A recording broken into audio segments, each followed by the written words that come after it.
Praise the Lord. இயேசு கிறிஸ்துவின் நாமத்தினாலே யாவருக்கும் ஸ்தோத்திரங்கள். இந்த பரிசுத்த ஓய்வு நாளிலே உங்கள் யாவரும் சந்திப்பதிலே மிக்க மகிழ்ச்சி. இந்த நாளிலும் கூட இந்த சபை கூடி வருதல் மிகவும் ஃபேஷன் ஆகி போய்விட்டது. இன்றைக்கு அநேக சபை கூடி வருவதை விட்டு விட்டார்கள். இன்றைக்கு எல்லாமே ஆன்லைனில் வருகிறது, எல்லாம் பேசுவது லைவாக வருகிறது. அதனால் எங்களுக்கு என்ன கவலை, நாங்கள் இங்கிருந்தே பார்த்து கொள்கிறோம், எங்கள் வேலையும் முடியும், ஆராதனையில் கலந்து கொண்ட மாதிரியான திருப்தியும் இருக்கும் என்று இன்று அநேக அதிருப்தியாக தான் வாழ்ந்து கொண்டிருக்கிறார்கள். அதுவே போதும் என்ற நிலைமையில் வாழ்ந்து கொண்டிருக்கிறார்கள். ஆனால் பாருங்க, நம்ம வேதத்தில் சொல்லப்பட்டிருக்கிற எபிரேயர் 10:25 சொல்லப்பட்டிருக்கிறது, சபை கூடி வருதை சிலர் விட்டுக்கிடுகிறது போல நாம விட்டு விடாதபடிக்கு நாளானது எவ்வளவுக்கு எவ்வளவாய் சமீபித்து வருகிறதோ அவ்வளவுக்கு அவ்வளவாய் அப்பா நம்ம புத்தி சொல்ல வேண்டும் என்று வேதம் சொல்லுகிறது. எனவே தேவ பிள்ளைகளே, இந்த கடைசி நாட்கள்ல நம்ம அப்பா நமக்கு என்ன சொல்லுகிறார்? சபையில கூடி வந்து நம்முடைய தேவனை ஆராதிக்கும்படியாக, அவர் நாமத்தை உயர்த்தும்படியாக தான் நம்ம கடந்து வர வேண்டும். இந்த நாட்கள் எப்படிப்பட்ட நாட்கள்? கொடிய நாட்கள். ஒவ்வொரு நாளும் நம்ம பார்த்து கொண்டு வருகிறோம். இந்த கடைசி நாட்களில் இப்போ நம்ம கேள்விப்படுகிற ஒவ்வொரு சம்பவங்களும் இந்த தேவனுடைய வருகையை அறிவித்து கொண்டே இருக்கிறது. ஒவ்வொரு நாளும் நமக்கு ஒரு எச்சரிக்கை, இயற்கை நமக்கு எச்சரிக்கை பண்ணுகிறது. பாருங்க, இன்றைக்கு எருசலேமில், இஸ்ரவேலில் எவ்வளோ பெரிய சண்டைகள், எவ்வளோ பெரிய யுத்தங்கள் போய் கொண்டிருக்கிறது. இது இப்படியே போனால் 3ஆம் உலக போராய் மாறுவதற்கும் மிகப்பெரிய வாய்ப்பு இருக்கிறது. இதற்கு பின்பு இப்பொழுதே பாருங்கள், அநேக இடங்களில் சபையில் சென்று அநேக அதிகாரிகள் துரைத்தனங்கள் கிரிய செய்கிறத நம்ம பார்த்து கொண்டு இருக்கிறோம். நம்முடைய தேவனை நம்ம ஆராதிக்க முடியாதபடிக்கு மனிதர்கள் நமக்கு விரோதமாக எழும்பி சபைகளை இடிக்கிறதும், ஊழியக்காரர்களை அடிக்கிறதும், விசுவாசிகளை துன்பப்படுத்துகிறதுமாக காணப்படுகிறது.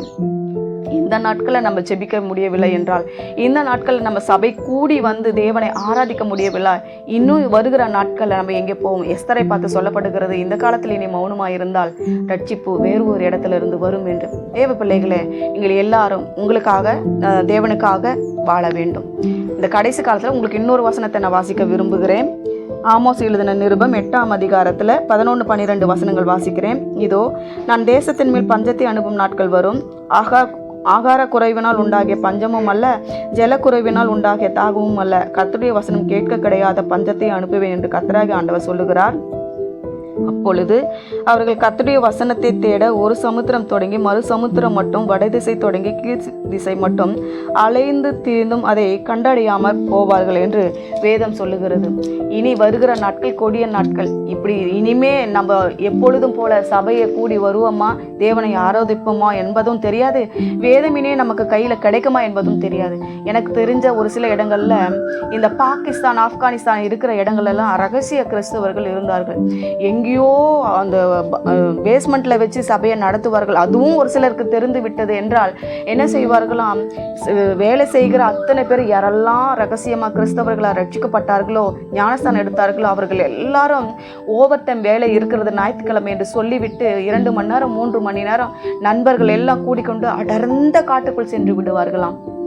எங்கே போனாலும் யாருக்கும் கேட்காதோ, எங்கே போனாலும் சத்தம் போட்டு ஆராதித்தாலும் யாருக்கும் கேட்காதோ, அப்படிப்பட்ட இடத்துக்கு போய் அவங்களுடைய ஆதங்கத்தை வெளிப்படுத்தி கத்தி ஆராதித்து தேவனை மகிமைப்படுத்தி எல்லாரும் சந்தோஷமாக இருப்பார்களாம். பேசி வைத்துக் கொள்வார்களாம். அடுத்த வாரம் என்ன டைமுக்கு வரலாம், எப்படி வரலாம், வீட்டில் என்ன சொல்லலாம் என்று பேசி வைத்துக் கொள்வார்களாம். அப்படிப்பட்ட ஜனங்கள், அவங்களுக்கெல்லாம் நேரமே கிடைக்கல. ஆனால் எங்கேயாவது போய் எப்படியாவது தேவனை ஆராதிச்சிடணுங்கிற ஒரு எண்ணம் இருக்கிறது. நமக்கு சபை இருக்கிறது, ஊழியர்கள் இருக்கிறார்கள், நமக்கு எல்லா நேரமும் காலமும் சரியாக இருக்கிறது. நாம் தான் தேவனுடைய சபையை அசட்டை பண்ணி கொண்டு வருகிறோம். தேவ பிள்ளைகளை, இந்த காலத்துல பாருங்க, நம்ம அப்படி இருக்கக்கூடாது. இது கொடிய காலம், கடைசி காலம். ஒருவேளை கர்த்தர் இந்த நேரத்தில் வந்து நின்று நம்மளுடைய வருகையை எதிர்பார்த்தால் நம்ம ஆயத்தமா இருப்போம் என்று வந்து நின்றால் நம் முகத்தை எங்க வைத்துக் கொள்ளுவோம்? ஆயத்தமா இருக்கிறோமா? இந்த சபை கூடி வருதல் எதற்காக? இஸ்ரவேல் ஜனங்களை எகிப்திலிருந்து எதற்காக கொண்டு போனாரா? தன்னை ஆராதிக்கும்படியாக, பாலும் தேனும் ஓடுகிற தேசத்தை சுதந்திரித்துக் கொள்ளும்படியாக. உங்களையும் என்னையும் எதற்காக தெரிந்து கொண்டார்? அவருடைய துதியை சொல்லி வரும்படியாக. எனவே தேவ பிள்ளைகளே, ஆயத்தப்படுவோம். இந்த கடைசி நாட்கள்ல கிடைக்கிற நாட்கள்ல அப்போஸ்தலர் எப்படி கூடி எல்லாரும் ஒருமனப்பட்டு தேவநாமத்தை மகிமைப்படுத்தினாரோ அதே போல் நம்ம எல்லாரும் கூடி தேவ சமூகத்துல தேவநாமத்தை மகிமைப்படுத்துவோம். இன்றைக்கு பரலோகம் பரபரப்பா இருக்கும். எல்லா தேவ தூதர்களும் உலகம் எங்கிலும் இறங்கி வந்து தேவ ஆராதனையை எல்லாரும் பார்த்து ரசித்து கொண்டு இருப்பார்கள். பரலோகமே சந்தோஷமா இருக்கும். ஏன்னா இன்றைக்கு தேவனுடைய உயிர் தெழுந்த திருநாள் என்று சொல்லப்படுகிறது. அதுவும் இல்லாம பரிசுத்த ஓய்வு நாள். இது தேவனுக்கு பிரியமான நாள். தேவ சபையிலே தேவன் எழுந்தருளுகிற நாள். நமக்கு கிடைக்கிற ஒரே ஒரு வாய்ப்பு இந்த ஞாயிற்றுக்கிழமை ஆராதனை. ஒரு நாள் அதை நம்ம மிஸ் பண்ணக்கூடாது. நிர்விசாரமாய் காணப்படாதபடிக்கு சபைக்கு வருவோம், ஒன்று கூடுவோம், தேவநாமத்தை மகிமைப்படுத்துவோம். இது நமக்கு கிடைத்த பெரிய ஸ்லாக்கியம். இதை நம்ம இழந்து விடாதபடிக்கு ஒவ்வொரு நாளும் கர்த்தரிடமாய் சேருவோம். எனவே தேவ பிள்ளைகளே, ஒவ்வொரு நாளும் ஒவ்வொரு வாரமும் தவறாமல் சபைக்கு கடந்து வாருங்கள். தேவநாமத்தை பெற்று செல்லுங்கள். செபிக்கலாமா?